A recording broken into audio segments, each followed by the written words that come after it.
नमस्कार, फिर पैसा बोलता है में आपका स्वागत है। आज मार्केट में कुछ बड़ा मूवमेंट नहीं है, फ्लैट है। जब मैं आखिरी बार मार्केट को देखा ये लगभग 30 पॉइंट ऊपर था, लेकिन बैंक निफ्टी में गिरावट थी और 120 पॉइंट नीचे था। सोने के दाम में इजाफा हुआ, सोने के दाम में बड़ा इंक्रीमेंट हुआ। 6,140 रुपया में ट्रेड हो रहा था। अगर आप जीएसटी को लगाते हैं तो लगभग ये 6,350 रुपया के ऊपर ट्रेड हो रहा है। तो सोना और महंगा हो रहा है, और इस महंगाई के कारण कुछ लोग जिनके पास स्क्रैप सोना है वो बेच रहे हैं। तो थोड़ा डिफरेंस है प्राइसिंग इंटरनेशनल मार्केट और इस मार्केट के बीच में थोड़ा डिफरेंसेस हैं, लेकिन सोने के भाव में ऊपर ही जाएगा आने महीने में, जब अमेरिका में रेट कटौती शुरू होती है। इस हफ्ते में मार्केट नीचे जाने की चांसेस बहुत हैं, इलेक्शंस के कारण होंगे, लेकिन ये तो बड़ा लॉन्ग टर्म इम्पैक्ट नहीं होगा। लेकिन अगर अमेरिका में रेट कट नहीं आती है, जून में भी मिस हो जाती है, तो मार्केट में ज़रूर प्रेशर आएगा। रेट कट अमेरिका में आज नहीं होएगा, इस हफ्ते नहीं होएगा, और सिर्फ लैंग्वेज को देखा जाएगा, क्या जेरोम पोल हॉकिश है या डोविश है। पिछली 2 महीनों में ज़्यादा है, इन्फ्लेशन ज़्यादा हुआ है और इन्फ्लेशन में कोई कमी नहीं आई है। तो अभी बेट्स हैं कि अगले बार भी रेट कट ना हो शायद। जापान में तो मार्केट बहुत वीक है। क्या वीक है? येन बहुत वीक है। सालों की लो हो गई है यूरो और डॉलर के अगेंस्ट। 150 येन टू डॉलर से नीचे ट्रेड हो रही है। ये जापानीज़ कंपनीज़ के लिए बहुत अच्छा न्यूज़ है, क्योंकि वो एक्सपोर्ट में बहुत कॉम्पिटिटिव होंगे। लेकिन जापान ने अपने आखिरी देश है जो नेगेटिव इंटरेस्ट रेट्स को ख़त्म कर इंटरेस्ट रेट्स को पॉजिटिव टेरिटरी में लाया है। 0.1% इंटरेस्ट रेट ऊपर है। ये बड़ा नहीं है, मार्केट का एक्सपेक्टेशंस और बड़ा इंक्रीज होने वाला था मार्केट में। सोने के दाम में तो इजाफा हुआ ही है। सोने अभी 6,140 रुपया में है। अगर हम जीएसटी लगाते हैं सोना 6,400 रुपया के ऊपर जाएगा। सोने के दाम में इजाफा के कारण स्क्रैप सेल्स हो रही हैं, और इसी कारण इंटरनेशनल मार्केट और लोकल मार्केट में थोड़ा प्राइस डिफरेंस है। अगले 18 महीने में अमेरिका की इंटरेस्ट रेट में कटौती आएगी और सोना का दाम ऊपर जाएगा। तो आप हर डिप में सोना खरीद सकते हो। मनप्पुरम एक बड़ा गोल्ड लोन कंपनी है, वो अभी 6,000 करोड़ की एनसीडी की अप्रूवल उनकी बोर्ड ने दे दी। अगले साल भर में 6,000 करोड़ की एनसीडी होगी। ये एनसीडी इस्तेमाल इसीलिए करेंगे ताकि वो अपना लोन बुक बढ़ा सकें। तो उनका ये अनुभव है कि गोल्ड का दाम बढ़ेगा, टनेज गोल्ड वैसे ही रहने पर भी वो उसी गोल्ड के लिए और पैसा दे सकते हैं। तो यही सोने के दाम पर विश्लेषण है।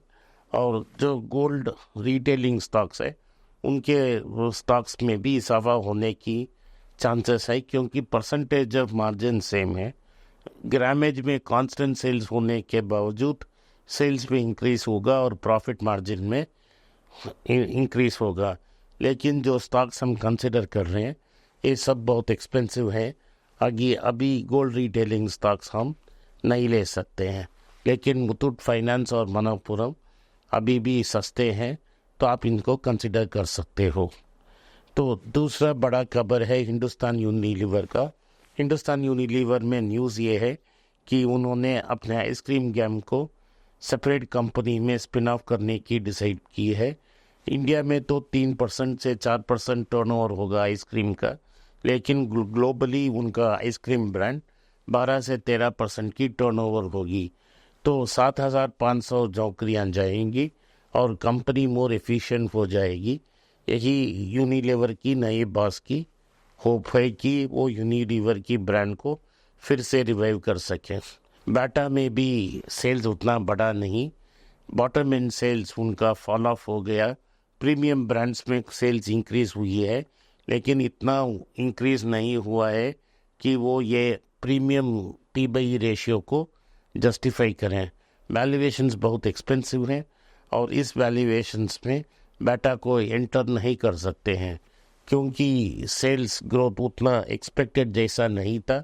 बाटा की दाम में फॉल है और ये 52 वीक लो के आसपास है, लेकिन इस दाम में भी बाटा बहुत एक्सपेंसिव है, तो आप इसको कंसिडर मत कीजिए। और एक नया बायोसिमिलर ड्रग डॉक्टर रेड्डी ने लॉन्च किया है, तो उन्होंने एक बायोसिमिलर कैंसर ड्रग वेरसोवा लॉन्च किया है। ये तो भारत में 1-2 साल से चल रही है, नेबरिंग मार्केट्स में भी चल रही है, लेकिन इसको बड़े ग्लोबल मार्केट में एक्सपेक्ट करने के लिए पहले मूव में इंग्लैंड में उनका अप्रूवल हो गया है और इंग्लैंड में उनका सेल्स आने वाले हैं।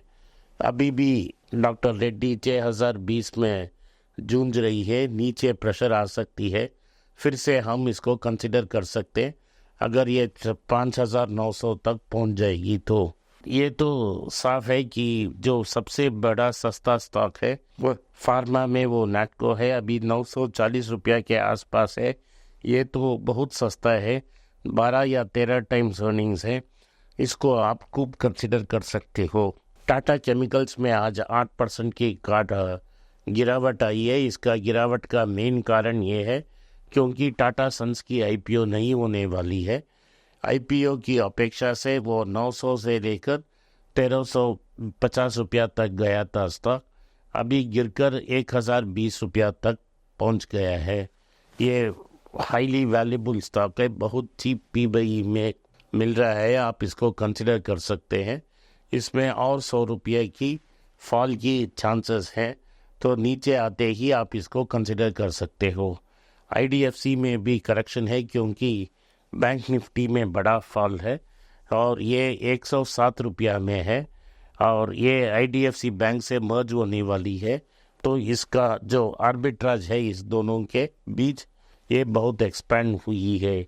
अभी टाटा मोटर्स भी बहुत सस्ते दाम में मिलती है और टाटा मोटर्स डीवीआर आज 605 के आसपास ट्रेड हो रही थी। इसमें तो इजाफा आने की चांसेस है, पी/ई रेशियो बहुत कम है और इसको टाटा डीवीआर को टाटा मोटर्स ऑर्डिनरी शेयर मिलेगा आपको। इसका रिकॉर्ड डेट अभी तक फिक्स नहीं हुआ है, लेकिन ज़रूर होगा। ये मर्जर एक स्टॉक हो जाएगा टाटा मोटर्स, उसके बाद ही कंपनी का स्प्लिट होगा टाटा मोटर्स और टाटा मोटर्स पैसेंजर व्हीकल में। इस स्टॉक को आप थोड़े थोड़े क्वांटिटी में कंसिडर कर सकते हो। आईटीसी में भी दाम गिरावट आई है, 412 रुपया में पहुंच गया है, तो आप इसको कंसिडर कर सकते हो। जब भी 410 के नीचे जाएगी आप इसको कंसिडर करके प्रॉफिट बना सकते हो कि लॉन्ग टर्म में। तो मार्केट ओवरऑल वीक है, ब्रॉडर मार्केट भी वीक है, हमारे सारे स्टॉक्स अभी में थोड़ा गिरावट प्राइस ड्रॉप हुई है।